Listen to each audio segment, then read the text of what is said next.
Mesdames, Messieurs, peuple congolais, chers membres de la diaspora, et si on parlait business louche, justice, règlement des comptes et fonds Afrique, au sujet de l'avion d'Air Côte d'Ivoire, saisi chez nous à Brazzaville au Congo, par le régime de Brazzaville, sous ordre de Denis Sassou Nguesso.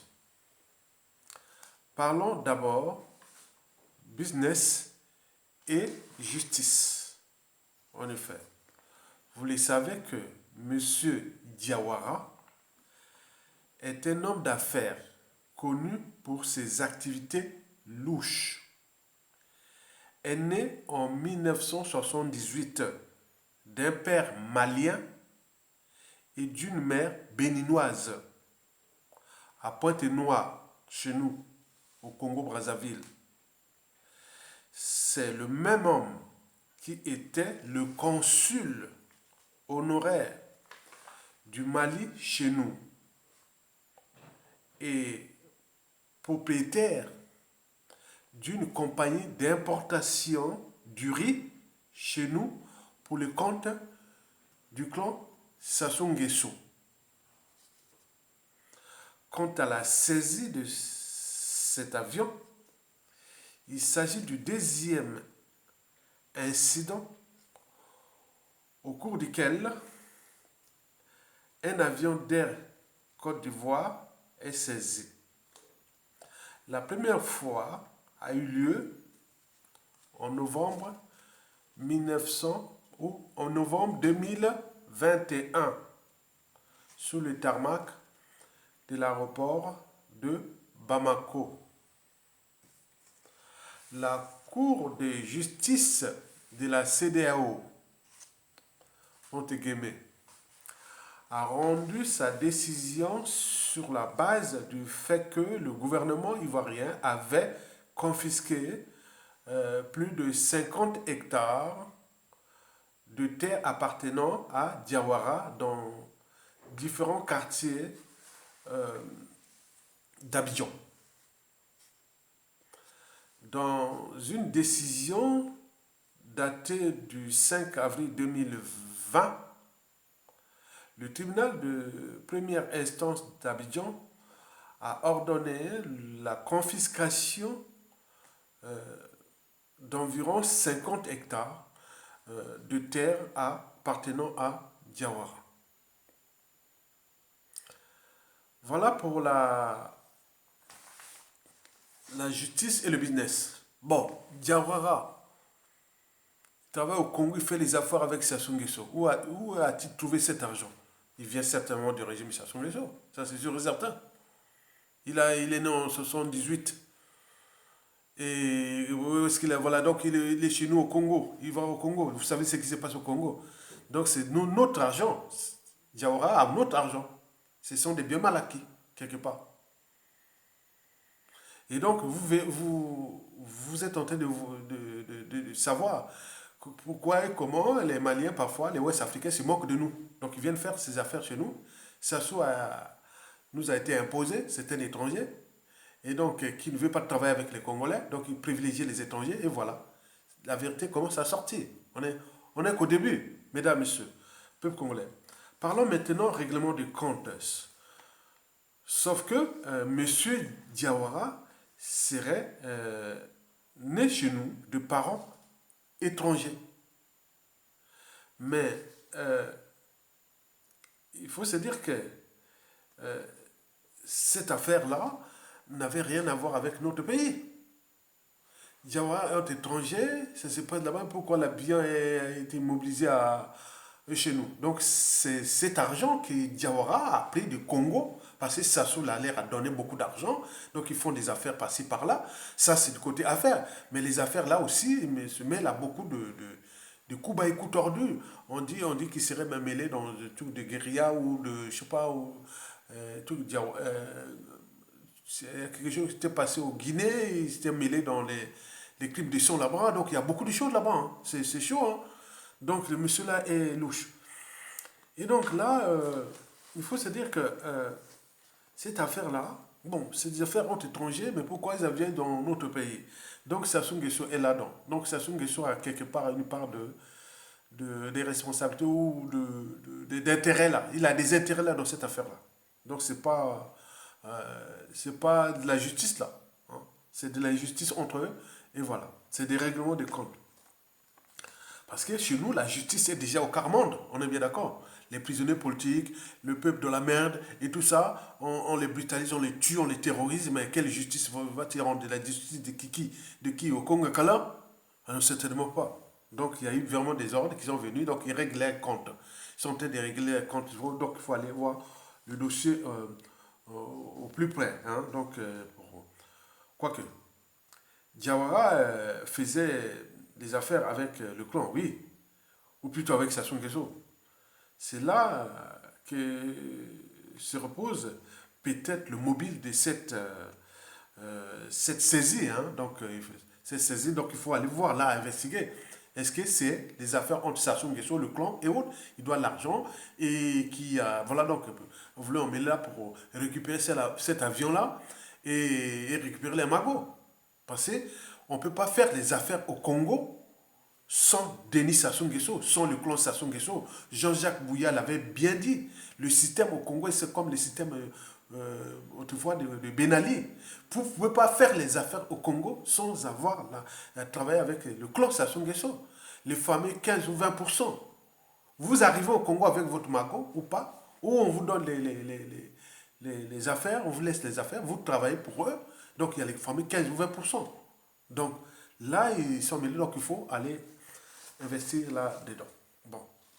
Enfin, concernant la France-Afrique, mesdames, messieurs, peuple congolais, bon, il faut se dire que Alassane Ouattara et Denis Sassou Nguesso ont le même parrain. France-Afrique. Est-ce que c'est comme dans une famille? Est-ce que vous avez le même père? Bon, est-ce que le père aime les deux enfants ou il veut... Voilà, qu'est-ce qui se passe? Donc quand il y a les affaires comme ça, bon, le père demande aux enfants, voilà, entendez-vous et autres. Mais là, c'est louche. Bon, vous savez que après la guerre en Côte d'Ivoire de 2011, voilà, Ouattara avait pris le pouvoir. Bon, le pays était à sec, il n'y a pas d'argent. Mais chez nous, au Congo, c'est Sassou Nguesso, le pétrole coulait à flot. L'argent, vraiment, c'est. Donc, en 2011, en 2013, exactement au mois de juin, Denis Sassou Nguesso avait emprunté à la Côte d'Ivoire 200 millions de dollars. 200 millions de dollars. Et ce n'est pas qu'au Côte d'Ivoire, hein. Il y a eu au Guinée-Conakry, il y a eu aussi au Bénin. Il a emprunté toute l'Afrique de l'Ouest là. Il donnait que l'argent là-bas, hein. Ibeka aussi avait reçu sa part et toute l'Afrique de l'Ouest. Donc, tout, c'est-à-dire sous 100% du produit intérieur brut euh, du Congo, c'est-à-dire les richesses du Congo ou du magot du Congo, il faut se dire qu'au moins 10 à 20% partaient en Afrique de l'Ouest directement par ces genres de prêts et aussi par tous ces gens d'Afrique de l'Ouest qui sont venus travailler chez nous. Donc, ils ont pris tous les marchés. Donc, c'est ça. Donc, nous, on est dans un pays occupé. C'est de la signification d'un pays occupé. Et l'étranger, en retour, les Africains sont un peu bêtes, ils se moquent des Congolais. Comme les Congolais, ils ne peuvent même pas travailler, ils ne peuvent même pas... Non, non, non, c'est politique. Vous voyez que le Congo, là, aux mains des patriotes, vous allez faire des affaires comme ça se passe partout dans le monde. On ne va pas laisser la priorité de nos magots à des étrangers. Et d'ailleurs, en 2008 ou 2009, j'avais vu M. Adada, alors ministre de je ne sais pas quoi, des Affaires étrangères, je ne sais pas, il était ministre, hein. Je l'ai vu par un réseau, m'a allé voir M. Adada. On a dit, ah non, c'est un gars de Macron. Voilà, on a bu un café du côté du beau quartier de Paris, dans le 7e arrondissement de Paris. Je disais qu'il faut aller faire des affaires au pays. On peut monter sur les numériques, sur les affaires concernant l'Internet, hein, les médias réseaux sociaux et tout ce qui était concerné les startups. Donc moi je vois qu'il faut un fonds d'investissement, puisqu'il y a des talents ici en Occident, il faut... Mais il m'a écouté comme ça, comme ça, comme ça. Et après, bon, ben, en partant, il n'a même pas payé les cafés, et c'est nous qui avons payé les cafés. À Dada, avec tous ces millions qu'il a volés là. Nous on est restés là, mais c'est vraiment, c'est des tordus, hein. Et ces jours-là, j'ai dit, ah non, non, non, ce pays-là, on doit rien. Donc, on privilégie l'étranger et autres. Nous, on disait dans le sens des startups, d'un fonds d'investissement qui peut concerner les startups. Il y a des partout ici en Occident. Et attends, je ne veux pas détailler ce projet-là. Et donc, Adada m'a fait comme ça. Donc, j'ai dit, ah, ces gens-là, non. Viens au pays, viens vers nous, non, tu es le grand cadre congolais, viens au pays. Non, non, c'est quoi cette affaire-là? Dans un système où on ne contrôle rien, donc, vous imaginez que le pays n'est plus en notre main. Donc, quand on comprend ça, et voilà, comme je vous l'ai dit, il ne faut pas aller dans un régime politique comme ça en Afrique. Il faut savoir les officines de ce régime-là et les donneurs d'ordre de ce régime. S'il est démocratique, bien entendu, c'est bien. Mais s'il est comme les systèmes de Sassou Nguesso, c'est Sassou Nguesso qui tient les officines là, de tout le business, de tout ce qui concerne là. Maintenant, au-dessus, il y a la France-Afrique. Maintenant, mélangé avec les intérêts même chinois ou autres, c'est maintenant mélangé.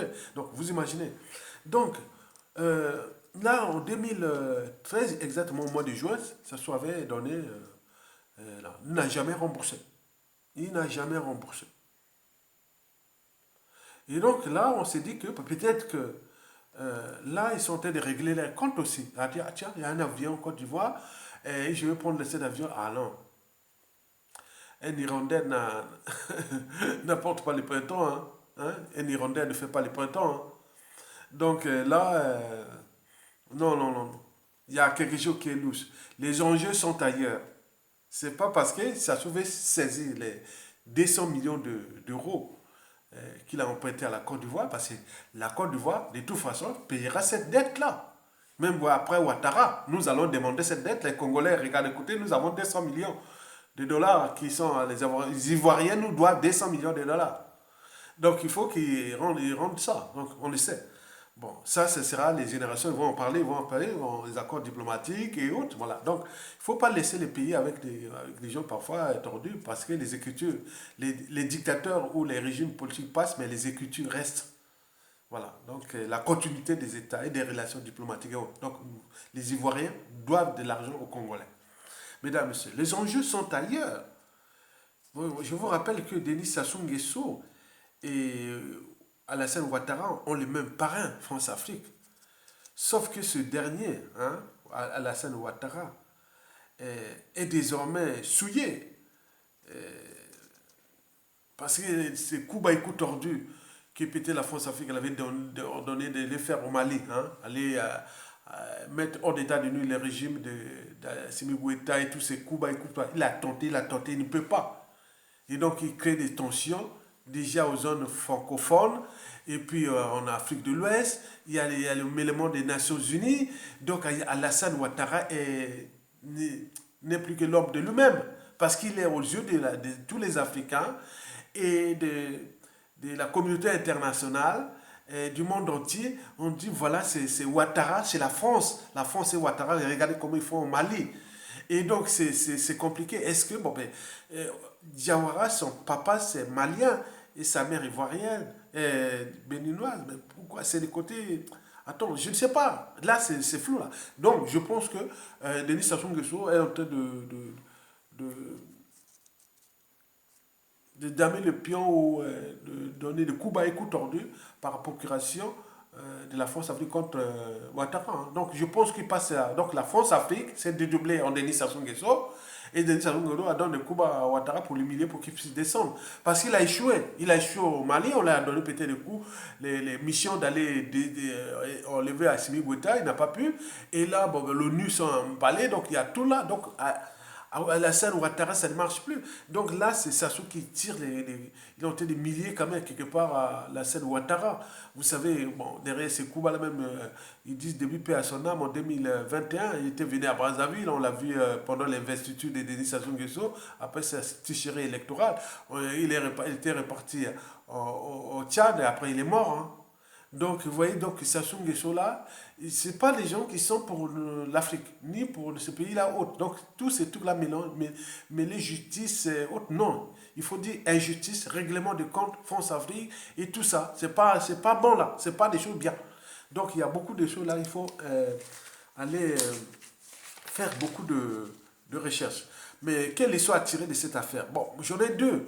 Bon, la première leçon, c'est que, bon, ben, effectivement, notre pays est occupé. Donc les gens qui ont volé notre argent, mais ils font du business, ils font, ben, on est là. Donc il y aura vraiment de, de coups de balai hein, à faire hein, parce qu'il y a beaucoup de... Attends, notre pays est occupé. Hein. Il faut des affaires là. C'est-à-dire les jours où ça se tombe au niveau du ministère de l'économie et des finances et des affaires étrangères, de la justice, voilà votre boulot. Hein. Le ministère des affaires étrangères, le ministère de la justice et surtout de l'économie et des finances. C'est votre dossier là. On mélange avec les services congolais. Et on va bosser là pour récupérer ces magots-là, tout ça. Et la justice va passer. Ah non, le pays est occupé. Regarde, les étrangers s'amusent chez nous. Hein. Regardez, ça c'est magot, on dit attends. Donc ça vient de montrer que notre pays est occupé, donc il faut, là, ça est l'ennemi de notre pays. Et deuxièmement, bon, là on est au cœur des enjeux France-Afrique, mais qui plonge. Donc entre eux, ils vont se bouffer entre eux. Et donc, attendons d'avoir les moyens d'État pour plus de clarification. Donc, seule la lutte libère et nous allons gagner cette lutte, Tokolonga. Bon, pour terminer, je voulais saluer les témoignages de Maître Dominique Kunku, qui a dit qu'il y a 5 ans, il ne pouvait même plus marcher.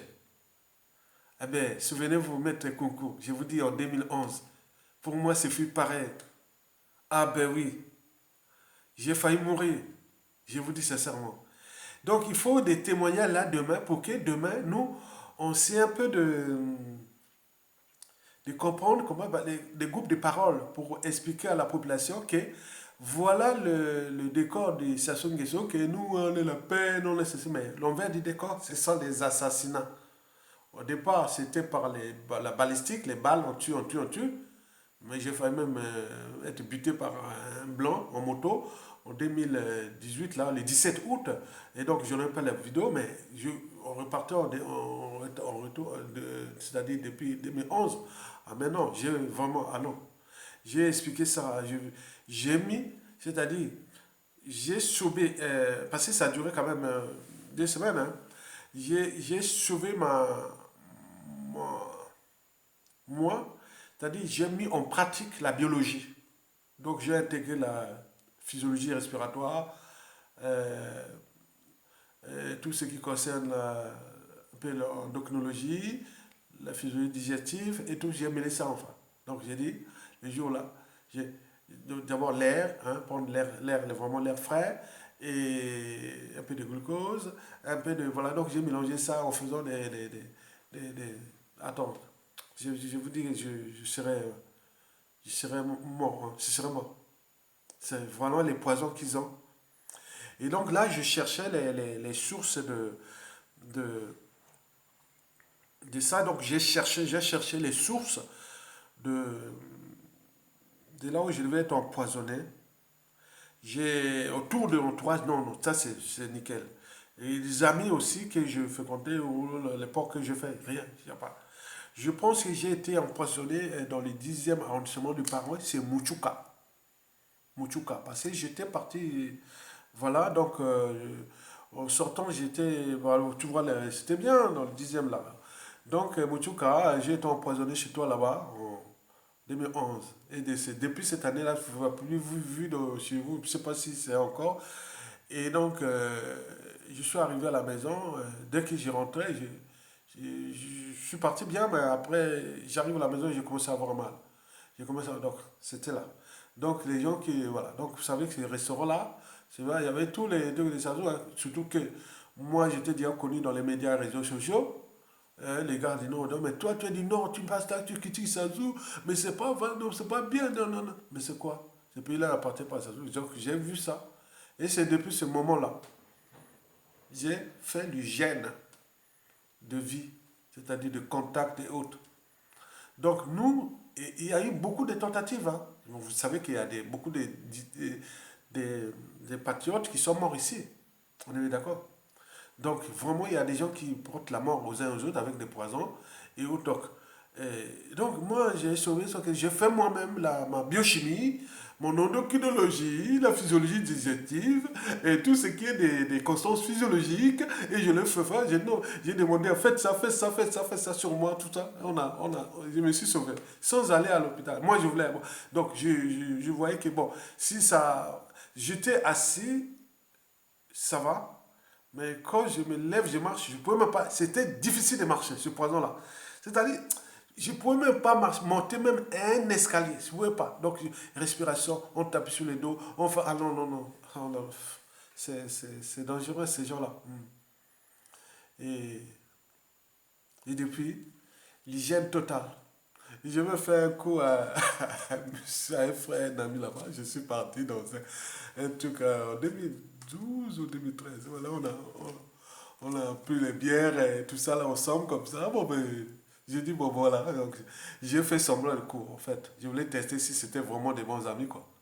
J'ai dit, on a servi les mêmes bières là. J'ai dit, non, attends, je vais aller aux toilettes. Alors que je ne voulais pas aller aux toilettes. Je suis allé aux toilettes. Je vais aux toilettes, je fais ça, je viens. Bon, attends, maintenant, je n'ai pas envie de boire maintenant. Allez, on partage ça, ma bière là sur vous. Donc, je prends ma bière pour mettre là. Oh non, il y a une. Non, non, non, non, non, non, non, non. Attends, mais pourquoi tu refuses? Donc, ce gars-là, c'est lui peut-être qui avait mis les poisons là. Donc, je n'aime plus bu cette bière-là. Tu vois? Donc, les autres voulaient partager. Oui, on prend la main. Lui qui était resté sur la table, c'est lui qui peut-être qui a voulu. Voilà. Mais il est ici, hein. Je connais. Tu me vois là. Hein. On attend que ça se tombe. Tu verras. Merci, à bientôt.